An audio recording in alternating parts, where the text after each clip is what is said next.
It's 10:20, so if you got one, oh, wait, it's 4:20 somewhere. So if you got one, spark up.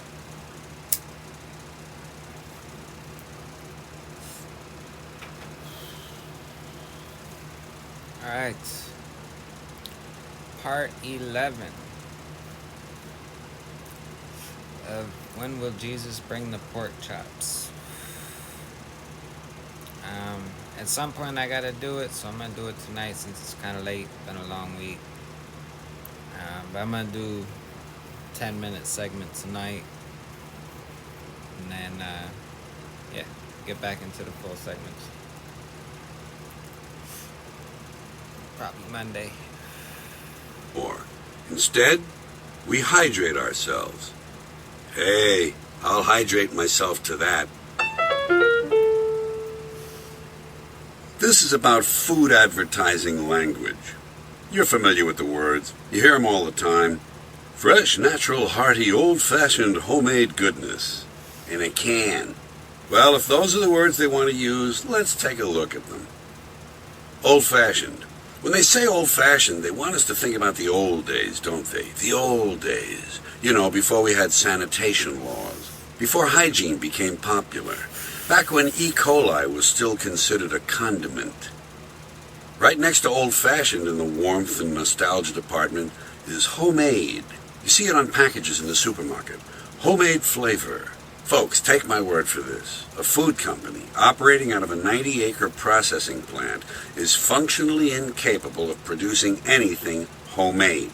I don't care if the CEO is living in the basement, wearing an apron and cooking on a hot plate. It's not gonna happen. Same with restaurants. Homemade soup. Once again, doesn't matter how much the 4-foot amphetamine-laced waitress with the bright orange hair smoking the 3 Marlboros reminds you of your dear old mother, the soup is not homemade. Unless the chef and his family are sleeping in the kitchen, and if that's the case, I'm not hungry. Homemade is a myth. You want to know some things that are homemade?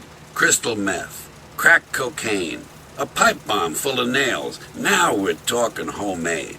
If you need further information, check the notes of Timothy McVeigh. Old Tim knew how to cook up little homemade goodies. Sometimes the advertising people realize that homemade sounds too full of shit, so they switch to home style. They'll say something has a home style flavor. Well, whose home are we talking about? Jeffrey Dahmer's?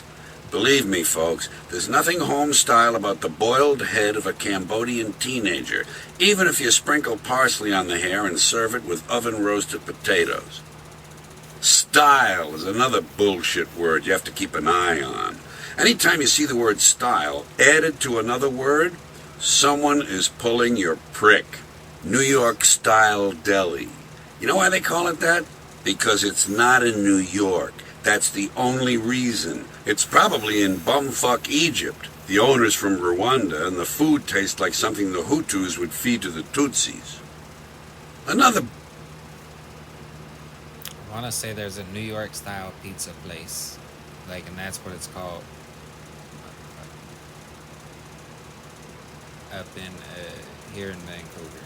I could be wrong, but I know New York is in the name. And something tells me probably ain't from New York. Bogus use of the word style is in family style restaurant. Family style. What that means is that there's an argument going on at every table, and the eldest male is punching the women. You know, family style. Gourmet. Here's another word the advertising sluts have completely wiped their asses with. Everything is gourmet now. Gourmet chicken in a can. Gourmet dining in a cup. Folks, try not to be too fucking stupid, would you? There's no such thing as gourmet coffee, gourmet rolls, or gourmet pizza. Gourmet means one thing. We're going to charge you more. Same thing is true of the word cuisine. The difference between food and cuisine is $60. That's it. They're stealing from you. You want to know some real gourmet food? Toasted snail penises. Candied fillet of panda asshole. Deep dish duck dick. Now you're talking cuisine. Here's a word only a bullshitter could love. Hearty. Soups are hearty. Breakfast is hearty. Folks, next time you see the word hearty, take a good look at the rest of the label. 600 grams of saturated fat. You know, hearty, as in heart attack. It's a good idea to be wary of any words ending in Y, in particular such words as buttery, lemony, and chocolatey. Anytime marketers add a Y to the name of a food, you can be sure they're yanking your schwanz. Real chocolatey goodness. Translation? No fucking chocolate. And while we're at it, zesty and tangy are not real words that normal people use in conversation. Has anyone ever turned to you in a restaurant and said, "This pork is really zesty, and it's tangy too"? My comment, "Hey zesty, I got something tangy for you." And watch out for the word flavored. Lemon-flavored drink. Oh yeah? Let me know if you spot any trace of a goddamn lemon in there. There's even a pet food that calls itself a chicken-flavored treat. Well, a dog doesn't know what chicken tastes like. He might like it if you give him some, but he's not going to say, "Oh, good, I was hoping we'd have something chicken-flavored again. One grows so tired of beef." The last one of these bullshit food words is natural. And these comments are directed at all you environmental jack-offs out there. The word natural is completely meaningless. Everything is natural. Nature includes everything. It's not just trees and flowers and the northern spotted owl. It's everything in the universe. Untreated raw sewage, polyester, toxic chemical waste, used bandages, monkey shit. It's all perfectly natural. It's just not real good food. But you know something? It is zesty. And it's tangy too. Bon appetit, consumers. I have a few complaints about retail stores. When did they pass a law that says the people who make my sandwiches have to be wearing gloves? I'm not comfortable with this at all. I don't want glove residue all over my food. It's not sanitary. Who knows where these gloves have been? Let's get back to the practice of human hands making sandwiches for human beings. And we have to stop this tipping people for counter service thing. No one should get a tip for standing erect, moving a few feet to one side, and picking up a muffin. The sign on the pathetic little tin cup says tips would be appreciated. Well, so would some fucking decent service. Let's be honest, folks. There's not a great deal of IQ floating around behind these counters. Not bad. We're gonna get a couple minutes left. But I did want to stop it though a minute ago when he was talking about the gloves. And it's funny, like, because every state has its own laws, and I've lived in several states, and it's funny when you go state to state and you can tell who's a tourist because they are not familiar with the local rules. Like, and they'll see you touching something without a glove, and then they start bugging out.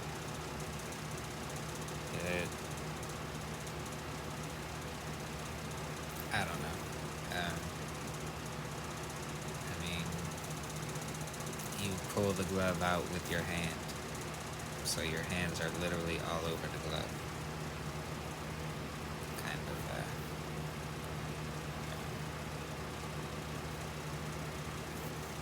Service. Let's be honest, folks. There's not a great deal of IQ floating around behind these counters. Maybe in their homelands, some of these people might pass for intelligent, but to me, if they live in this country and can't speak English, their IQ plunges around 300 points. I shouldn't have to leave a tip in order to pay for someone's English lessons. And store clerks, you should not be on the phone when you're waiting on me. I'm going to repeat that. You should not be on the phone when you're waiting on me. When I, the customer, walk up to the counter, the phone should be put down. And if it rings while you're waiting on me, let it ring. After 10 rings, pick it up, and without even saying hello, say, "I'm currently waiting on an actual paying customer who has money and has had the courtesy to come into the store to transact business. I will get to you when the store is empty. Stay on the line if you wish, but I may not get to you till sundown." Then smile at... So while he's on the subject of being on the phone, I am the type of person where if you are the customer and you're on the phone, I will actively ignore you. I did it as a server. If I come to the tables, and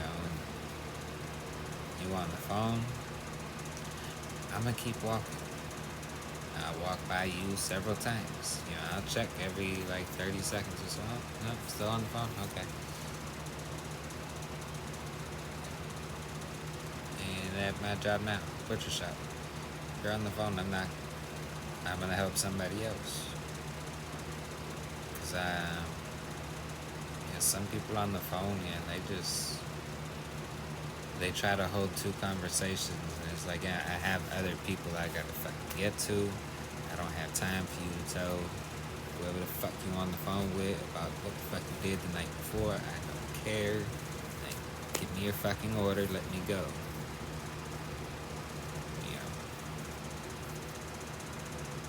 But yeah. Me and say, where were we? The in-store customer should always come first. And where did this new rule come from that says the second person standing on line in a store has to hang back and leave about 6 feet of space between himself and the customer being waited on?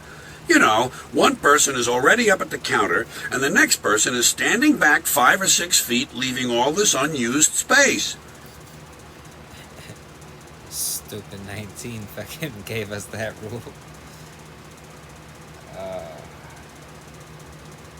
He would have loved that one.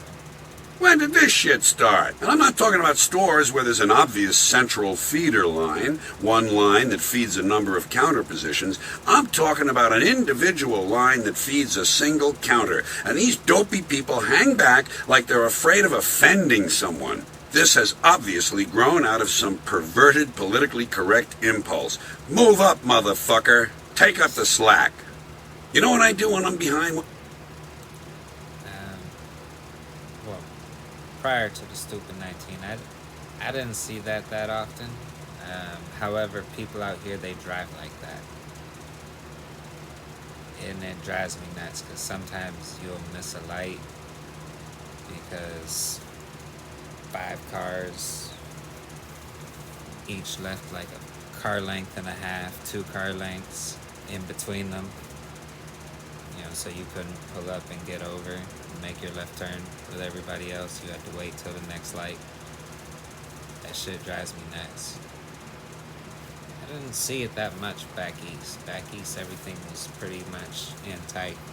It's only out here. And there was one day where this one guy, he left it was damn near 2 car lengths in between him and the car ahead of him. Stopped at a red light. I didn't need to get into that lane, but I pulled into it anyway, just because he left the space. I'm like, alright, well, fuck it. I'll occupy the space. He did not appreciate it. He was honking the horn quite a bit, flipping me off quite a bit.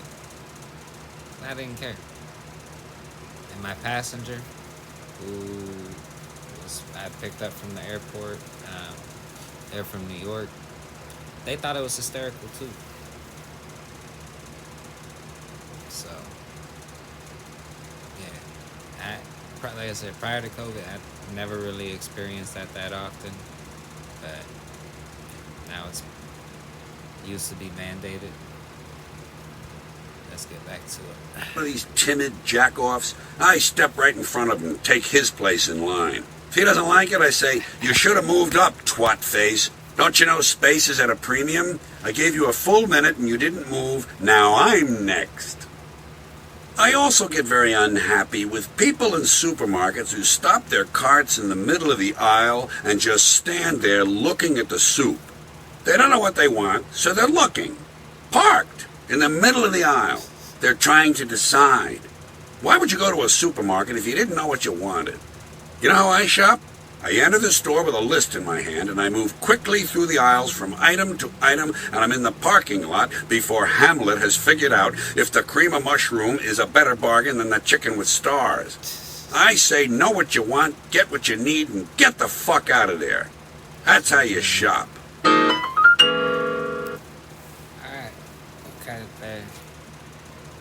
that before I used to wander aimlessly at the store, just looking for something to catch my eye. Now though, for the most part, you know, I go in, I know what I'm getting, I go grab it, boom, boom, boom, boom. Every now and then something will catch my eye and I'll debate about it for a second. But also, I just usually have a basket. But yeah, it used to be real bad at the grocery store, especially when I lived with my sister. We used to make a list.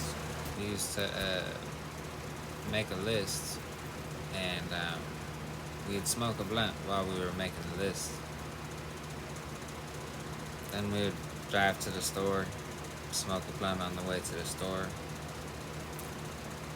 get to the store, and realize we forgot the list.